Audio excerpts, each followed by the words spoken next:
સો ચાલો ફ્રેન્ડ્સ, જો જમવાનું બની ગયું છે અહીંયા.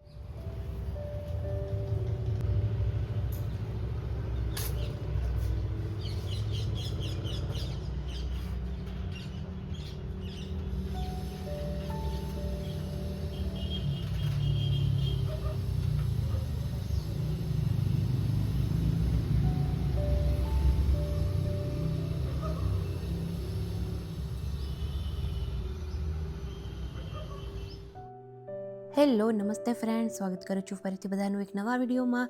આજના વિડીયોની શરૂઆત ઇવનિંગના ટાઈમથી કરી છે. અરાઉન્ડ 5:30 વાગ્યાનો ટાઈમ છે અને બ્લેક કોફી લઈ અને ટેરેસ ઉપર આવી ગઈ છું. આજે પ્રહાન ગયો છે બપોરે એની ફ્રેન્ડની ઘરે રમવા માટે, એટલે હવે ઓલમોસ્ટ રાતે જ આવશે અને મારા હસબન્ડ પણ જતા રહ્યા.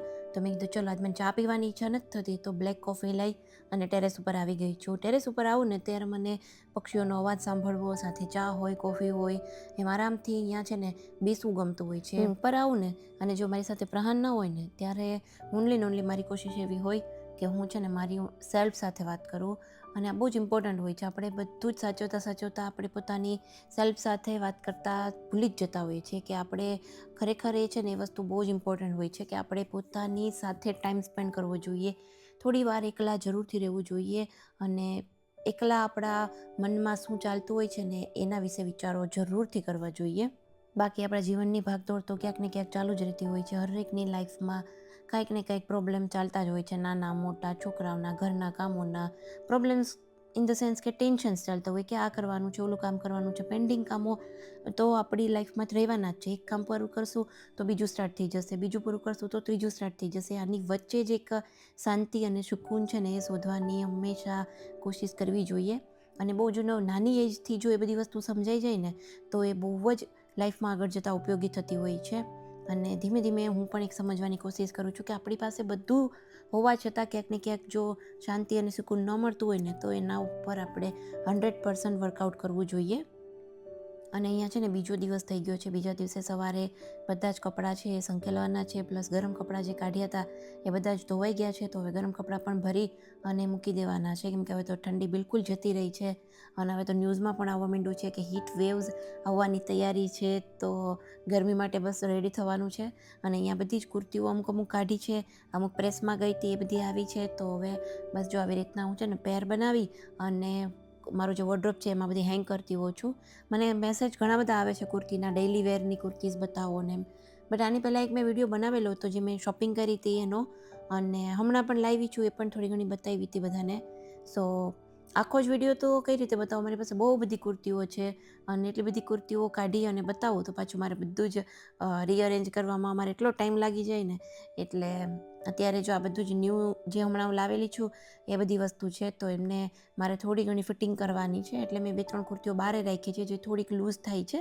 હવે મારે સિલાઈ કરવા પણ બેસવાનું છે. ઘણા બધા મારા કપડાં પણ ભેગા થઈ ગયા છે કે જેમાં નાની મોટી સિલાઈઓ કરવાની છે. તો એકાદ દિવસમાં ટાઈમ મળે તો પછી એ બધા જ કપડાઓ લઈ અને બેસી જવું છે.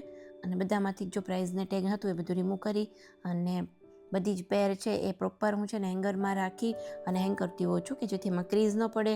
અને હેંગરમાં હોય ને તો આપણને દેખાય પ્રોપર બધા જ કપડાં. એટલે ઓલમોસ્ટ મારા બધા જે ડ્રેસીસ છે કે જે થોડાક બહાર જવા એવા હોય ને પહેરી શકીએ આપણે, એ બધા જ મેં હેંગરમાં હેંગ કરીને જ રાખેલા છે. ક્યારેક હું બતાવીશ. મને આજે જ મેસેજ એક આવેલો છે કે તમારો ડેઇલી વેર કુર્તીઝ બતાવો, એટલે સાડી કલેક્શન બતાવો. આની પહેલાં પણ મને એક પર્સ કલેક્શન પણ આવેલું છે. તો પર્સ કલેક્શન કદાચ હું વિડીયો થોડા દિવસમાં અપલોડ કરીશ, કેમ કે મારે જે મારું પર્સનું આખું જે ખાનું છે ને થોડુંક સાફ કરવાનું છે, થોડુંક મેસી થઈ ગયું છે. તો એની સાથે એક વિડીયો પણ બનાવીશ. કમેન્ટ કરીને જણાવજો બીજા કોઈ વિડીયોઝની તમને જોવું હોય તો કમેન્ટ કરજો, સજેશન આપ. અને બસ ચલો હવે છે ને જો સવારનું મારું કપડાનું જે કામ છે ને એ બહુ મોટું ટેન્શનવાળું કામ હોય, એ મારું કમ્પ્લીટ થઈ ગયું. કિચનમાં આવી છું. કિચનમાં બસ જો નાની મોટી વસ્તુઓ છે એ સરખી મૂકવાની છે. માસી હવે ડસ્ટિંગ ને બધું કરે છે. તો સાથે સાથે જે મારું આજે છે ને મેં બ્રેકફાસ્ટ નથી કર્યો. સવારે મેં ચા પીધી અને હવે મને ભૂખ લાગી છે તો મેં કીધું ચલો હવે હું કંઈ ખાવું નથી. હવે જેમ ઉનાળો આવશે ને એમ હવે સવારે કંઈ ખાવાની ઈચ્છા નથી થતી મને. એટલે આજે મેં ફ્રૂટ રાખ્યું છે કે ટેટી અને તરબૂચ છે એ હું ખાઈશ, કેમ કે મને તરબૂચ ભાવે. અને હવે ગરમીની સિઝન આવશે, જ્યાં સુધી કેરી નહીં આવે ને ત્યાં સુધી હવે અમારા ઘરમાં એવરી ડે તરબૂચ આવશે. હવે તરબૂચ ખૂટવા નહીં દઈએ અમે, કેમ કે મને મારા સનને અને મારા હસબન્ડને અમને ત્રણેયને તરબૂચ ભાવતું હોય છે અને આ સિઝન છે એ બેસ્ટ સિઝન હોય છે અને મેજોરિટી અમારા ઘરમાં અમે સિઝનલ ફ્રૂટ્સ ખૂબ જ ખાતા હોય છે. મારા હસબન્ડને ફ્રૂટ્સ બહુ જ ભાવે, એટલે ફ્રૂટ્સ ન હોય ને તો એમનું લંચ અને ડિનર એકદમ ઇનકમ્પ્લીટ હોય છે. એમને બંને ટાઈમ કંઈક ફ્રૂટ્સ જોઈતું જ હોય છે. અને બસ હવે સાથે સાથે લંચની તૈયારી, મેં મારો બ્રેકફાસ્ટ જે કીધું એ કરી લીધો છે અને હવે અહીંયા જે કાંઈ બી હવે લંચમાં બનાવવાનું છે, અત્યારે જ માસી જ્યારે ઝાડુ પોછાને કરતા હોય ને ત્યારે હું મારું આ બધું જ પ્રિપેરેશન્સ છે ને હું પહેલાં કરી લેતી હોઉં છું એકસાથે.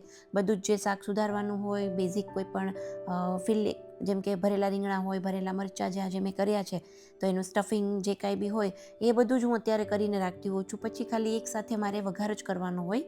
અને ભરેલા મેં આજે મરચાં બનાવ્યા છે કે જેનો જે સ્ટફિંગનો મસાલો હોય છે ને એ હું એકસાથે બનાવી અને રાખી દેતી હોઉં છું. અને ઘણો સમય સુધી 2-3 મહિના સુધી, કદાચ વધારે પણ એ સારો રહેતો હોય છે ફ્રીજમાં રાખીએ ને તો.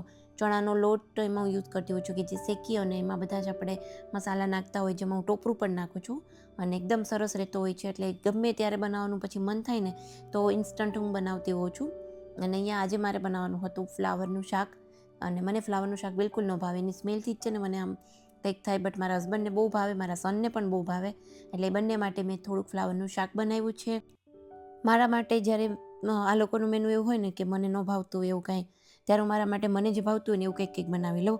અમારા ઘરમાં છે ને એવું થાય કે મેજોરિટી મેં ઘણા લોકોના ઘરમાં એવું જોયું છે કે કોઈ પણ એક જ વસ્તુ બનતી હોય, એક મતલબ કે કોઈ એક મેનુ ડિસાઈડ હોય એ જ બધા લોકો એડજસ્ટ કરી લેતા હોય, ખાઈ લેતા હોય અને ખાવું જ જોઈએ. બટ અમારે એવું નથી. અમારા ઘરમાં થોડુંક ક્યારેક એવું બની જાય કે મને ન ભાવે એવું હોય તો મારા માટે અલગ બનાવું. ક્યારેક એવું થાય કે મારા હસબન્ડને નથી ભાવતું તો એમના માટે મારે અલગ બનાવું. અમે ઘરમાં 3 જણ છીએ, બટ ઘણી વખત એવું બનતું હોય છે, કોઇન્સિડન્ટ એવો થઈ જાય કે ક્યારેક ત્રણેય માટે અલગ અલગ વસ્તુ બનતી હોય છે. બટ આજે પણ એવું જ છે. આજે જો હસબન્ડ માટે શાક અને રોટલી જ બનાવવાના છે અને એની સામે મારે આજે છે ને વઘારેલું દહીં અને રોટલો ખાવાનો છે, કે જે મેં આની પહેલાં પણ બતાવેલું છે કે કઈ રીતે હું બનાવું છું. તો ચાલો હવે જો ફટાફટ અત્યારે છે ને આપણે થોડીક એવી બેઝિક પ્રિપરેશન કરી લઈએ ને તો એકદમ ઇન્સ્ટન્ટ છે ને આપણે ફટાફટ જમવાનું બનાવી શકીએ. હું છે ને સિંગદાણાનો ભૂકો કરીને રાખું, પ્લસ મરચાંનું જે સ્ટફિંગ હોય છે, ભરેલા મરચાં બનાવવાના, તો એનો પણ મસાલો બનાવીને રાખતી જ હોઉં છું કે ગમે ત્યારે પછી મરચાં જોઈ અને મન થાય ને તો એકદમ ઇન્સ્ટન્ટ થાય. હમણાંથી તો હું ખજૂર આમલીની ચટણી છે, ગ્રીન ચટણી છે, એ બધી જ પ્રિપરેશન્સ રાખતી હોઉં છું, કેમ કે જ્યારથી અમે આ ઘરમાં શિફ્ટ થયા છે ને ત્યારથી અચાનક કોઈક ને કોઈ ગેસ્ટ હોય જ, વીકમાં 1 કે 2 વખત કોઈ એવું અચાનક આવી જ જાય અને આ બધી વસ્તુઓ બેઝિક પ્રિપરેશન કરેલી હોય ને તો એકદમ ફટાફટ આપણે બનાવવા થાય. અને જો આ મરચાં આજે કેવું છે કે આજે મને મન થયું, બસ જસ્ટ કેટલો ટાઈમ લાગ્યો, 2 જ મિનિટ થાય મરચાં ભરતા. જો મસાલો ભરીને મતલબ બનાવેલો કમ્પ્લીટ રાખેલો હોય ને તો મરચાં ભરતા ઓનલી 2 મિનિટ્સ થાય અને વઘારતા જસ્ટ 5 મિનિટ થાય.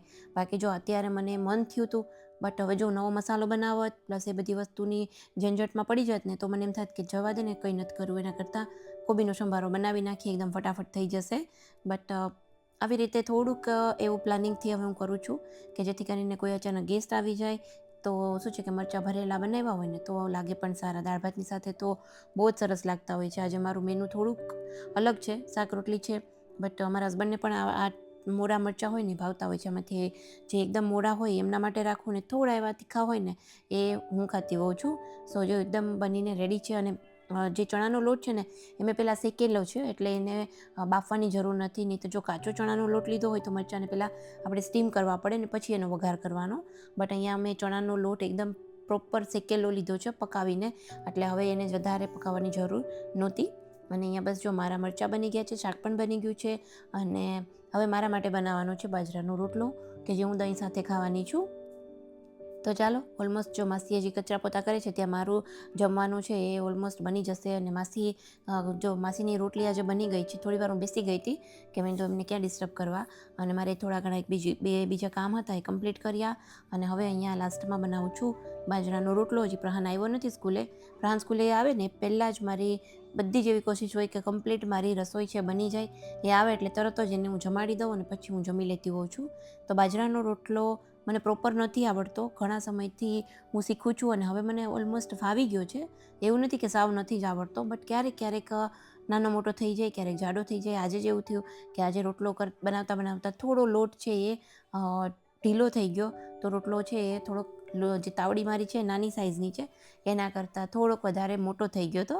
બટ કંઈ વાંધો નહીં. માસીએ મને કીધું કે લાવ હું બનાવી આપું, હજી ટાઈમ છે જવાનો મારે.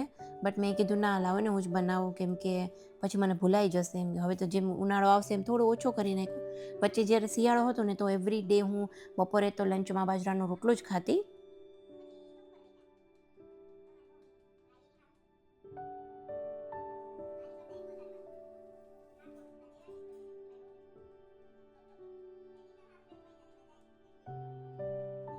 તો જો આજે થોડોક મોટો થઈ ગયો છે. મારી જે તાવડી હતી એનાથી થોડો બહાર નીકળતો હતો અને આમ પ્રોપર પાકી સરસ ગયો હતો. કોઈ જ પ્રકારનો જો એમાં કાચો નહોતો રહ્યો, એકદમ પ્રોપર આપણે પેલો ઉઠલાવીએ ને તો ઉઠલી પણ ગયો હતો. પણ તાવડી કરતાં શું છે, મોટો થાય એટલે એની કોરો છે એ થોડીક બળી ગઈ હતી. સો ચાલો ફ્રેન્ડ્સ, જો જમવાનું બની ગયું છે. અહીંયા છે ફ્લાવરનું શાક, ઓનલી ફ્લાવર જ કર્યું છે. પછી છે અહીંયા વઘારેલા મરચાં, ડુંગળી ને આ બધી વસ્તુઓ છે. આ છે દહીં. હું રોટલો આ દહીંમાં ચોળીને ખાતી હોઉં છું. હમણાં કરું ત્યારે બતાવીશ બધાને.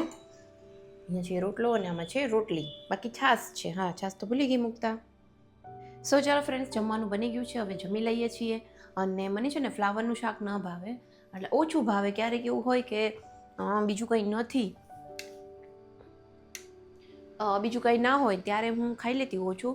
બટ રેગ્યુલરમાં છે ને મને ઓછું ભાવતું હોય છે ફ્લાવરનું શાક. અને આમ પણ કાલે છે ને એવું થયું કે મારા હસબન્ડને નહોતું જમવાનું, એને બહાર જવાનું હતું, એટલે અમે લોકોએ પીઝા ઓર્ડર કર્યો હતો, કેમ કે પ્રહારને પીઝા ખાવો હતો અને ઘણા સમયથી એને નહોતો ખાધો. પછી એમાંથી મેં 1-2-3 બાઇટ લઈ લીધા હતા. પછી મને કાંઈ મેં રાતે જમ્યું નહોતું અને બહુ એ જ કંઈ ભૂખ નહોતી રાતે, એટલે મેં કીધું ચલો નથી જમવું. ધરાળ આમ જમવાની મજા ના આવે, પછી હેવીનેસ ને બધું લાગે. એટલે સવારે ઉઠીને શું કહેવાય, મને ભૂખ તો લાગી જ હતી, પણ ચા પીધી 1-2 વાર તો મારે ચા થઈ જ જાય સવારે. પછી થોડું ફ્રૂટ્સ ખાધું, પછી લીંબુ પાણી પીધું. અને મેં કીધું હવે છે ને મારે આજે રોટલો ખાવો છે, દહીંને રોટલો જે હું ચોળીને ખાઉં છું ને, આજે એકદમ સિમ્પલ લંચ કરવાની છું. સો ચાલો ફટાફટ જમી લઈએ. ને બ્રહાન જો અંદર બોલાવે છે, મમ્મા કરે છે. સો ચાલો જઈએ અંદર. સો ચાલો ફ્રેન્ડ્સ, જો હવે હું જમી લઉં છું. અને બ્રહાનને છે ને જમવામાં થોડી વાર લાગશે, કે મને હમણાં નથી જમવું. મેં કીધું કંઈ નહીં, હવે હું જમી લઉં પહેલાં, કેમ કે પછી શું થાય કે ઓવર ટાઈમ થઈ જાય ને તો પછી ભૂખ લાગે અને પછી કંઈક સ્વીટ ખવાઈ જાય. હલવો પડ્યો જ છે સામે, બટ મને ખાવો નથી. મને થાય છે કે જમી લઉં. રેડી થઈ ગયું છે જમવાનું, તો જમી લેવાય. આમ પણ અમારે છે ને કોઈની વેઇટ ન કરવાની. મારા હસબન્ડ બહુ લેટ આવે, હું પણ મોસ્ટલી પ્રહાન સાથે જમું. એને જમાડતા પછી જમવાની મજા ના આવે, એટલે એને જમાડીને જ જમું. ક્યારેક એવું થાય કે એ જે જાતે ખાઈ શકે એવું હોય ને, તો એને કહી દો કે તું જમી લે. એ જાતે હવે જમાડવાની કોશિશ કરું છું, બટ તો પણ એને અમુક વસ્તુમાં એવું થાય કે તું જ જમાડે તો મને મજા આવે, એ એવું કહે. અને આપણે જમાડીએ ને તો એને પ્રોપર આમ ફોર્સ કરીને ખવડાવી શકીએ, નહીંતર એ એની જાતે તો હરખું જમતો જ નથી. એવું છે બધું. જો આ રોટલો ચોળવાનો છે, અને આ રોટલો ચોળી અને તમને બતાવું, અને પછી આપણે આ વિડીયોનો એન્ડ કરી દઈએ. ઠીક છે? ચાલો ફ્રેન્ડ્સ, વિડીયો જો ગમે ને તો વિડીયોને લાઇક કરજો, શેર કરજો. ચેનલ પર નવા હોય તો ચેનલને સબસ્ક્રાઈબ પણ જરૂરથી કરજો. બધા લોકો સબસ્ક્રાઈબ કરે જ છે, બટ જે લોકો શોર્ટ વિડીયોઝ જોવે છે એ લોકો લોંગ વિડીયોઝ પણ જોવે ને તો વધારે મજા આવશે. જલ્દી ચેનલ આપણી ગ્રો થશે, એટલે જલ્દી સબસ્ક્રાઈબ કરી દેજો. શું કહેવાય, 31 ડિસેમ્બર છે ને આપણે 5000 સબસ્ક્રાઈબર્સ કમ્પ્લીટ થયા હતા. અને પછી ઓલમોસ્ટ 1.5 મહિનો થઈ ગયો છે. 1.5 મહિનામાં +1000 +4000 અલગથી, હા, કંઈક બીજા 1200-1300 જેવા બીજા સબસ્ક્રાઈબર્સ તો વધી ગયા છે. એટલે આમ મજા આવે છે, ચેનલ ગ્રો થાય, લોકોના કમેન્ટ્સ પણ સારી આવે છે. એટલે બધાને હું રોજ થેન્ક યુ કહું છું. Thank you so much. ચાલો હવે ફટાફટ રોટલો ચોળી નાખી.